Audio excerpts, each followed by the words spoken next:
So in this video we're going to talk about safe sleep for newborn babies. I'm also going to talk about safe co-sleeping as well, something you may not think you're going to do, but actually I think it's about 80% of families that end up do co-sleeping. So we need to talk about that because we need to talk about how to do that safely. So let's begin with what safe sleep in general looks like when you've got a new baby. So first off, we're always looking at making sure you've got a firm, flat mattress that's waterproof and it's in good condition. Okay, we always put our babies down back to sleep, so we put them down on their backs with the feet to the foot of the crib. We always say clear cot, so we don't want the comforters, we don't want muslins, anything like that in there. If you're looking at a blanket, you put it at the bottom and you tuck it in at the bottom as well, so we don't want any loose blankets or anything that could be going over your baby's head.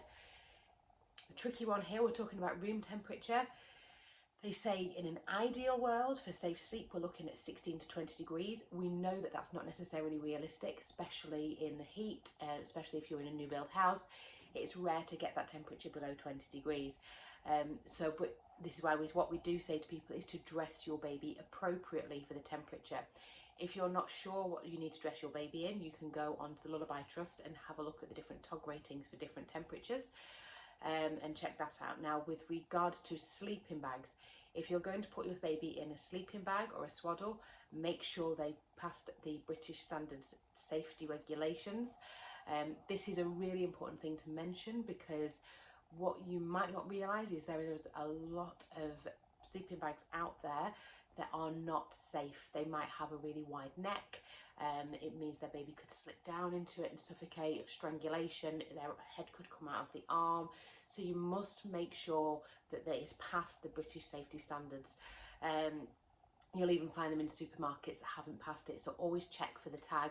I've popped it into the comments underneath in the description. There is a link so you can see what that code looks like to make sure it's on all of your sleeping bags. So swaddle safely, so we're not going above the shoulders, well, above the head, making sure that our baby is not going to be suffocated. Always, swaddle safely, swaddle safely. What do I say to swaddle safely?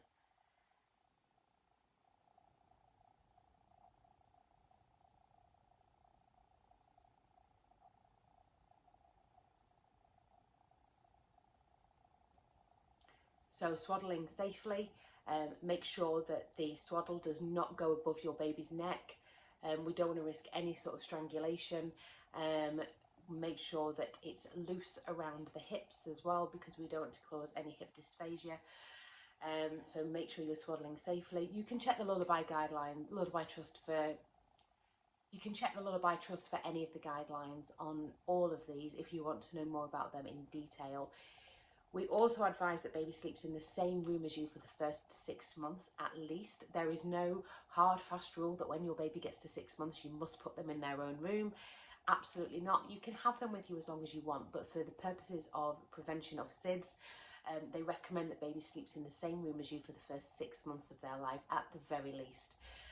If you're popping your baby into a car seat, make sure it's only for short intervals as well. And if you get to the end of a journey and your baby is still asleep, in an ideal world, please try and take them out of the car seat. But just use them for short-term naps. We don't want babies sleeping in car seats for a long period of time. Also, no sofa naps. You don't want to be sitting on the sofa and your baby on top of you or lying down. Baby can fall between the gaps or between the arm. That's just absolutely not safe, especially if the parent falls asleep.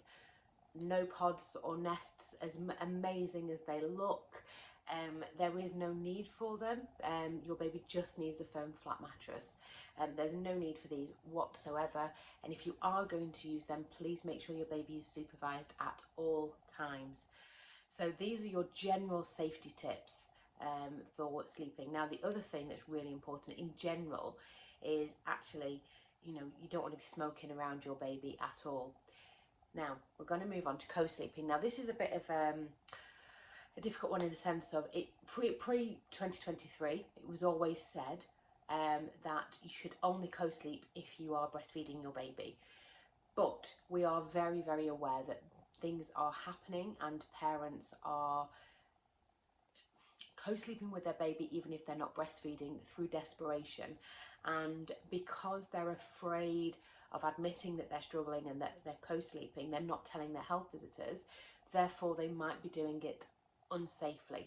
So what we're saying is, actually, do you know what, we accept that everybody's probably going to co-sleep at some point.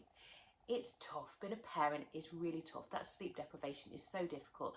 And as much as you may say now, I'm not going to co-sleep, no, that's not for me, you don't know how you're going to feel at 4 o'clock in the morning if you've had a rough night, when you just pick your baby up and you pop them into bed with you. So all we can do is give you the best information as how you can safely co-sleep with your baby, okay?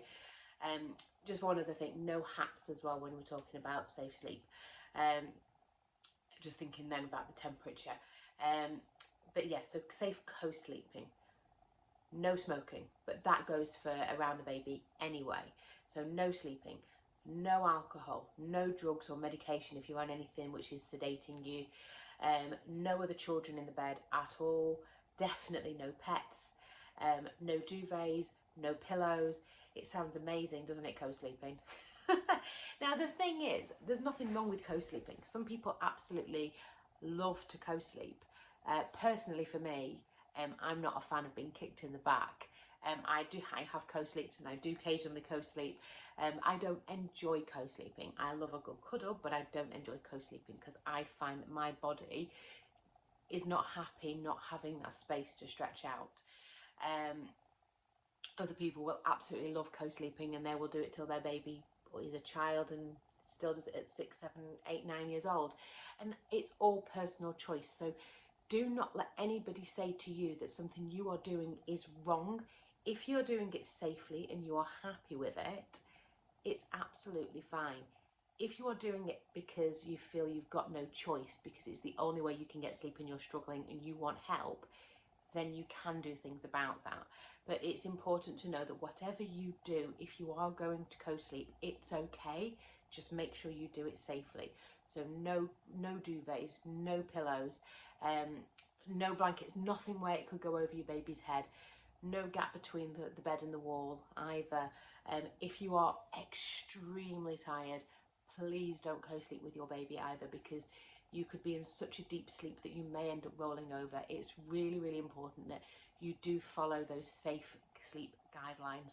You can have a look at all the links in the description below to Basis, to Lullaby Trust, to Leche, if you want to find out some more information. Now, they do say in an ideal world, you would breastfeed your baby for the first 2 months of their life for the purposes of safe sleep and development and everything else.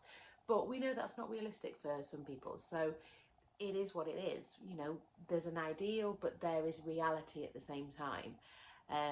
Just do the best that you can do and just do it safely, okay? All your naps supervised. Now, again, this is one of the things where we say in an ideal world. In an ideal world, we say supervised naps till they're 6 months old. Now, again, we know that if they're in the living room with you or something like that, by the time they get to 4 months, they might be struggling.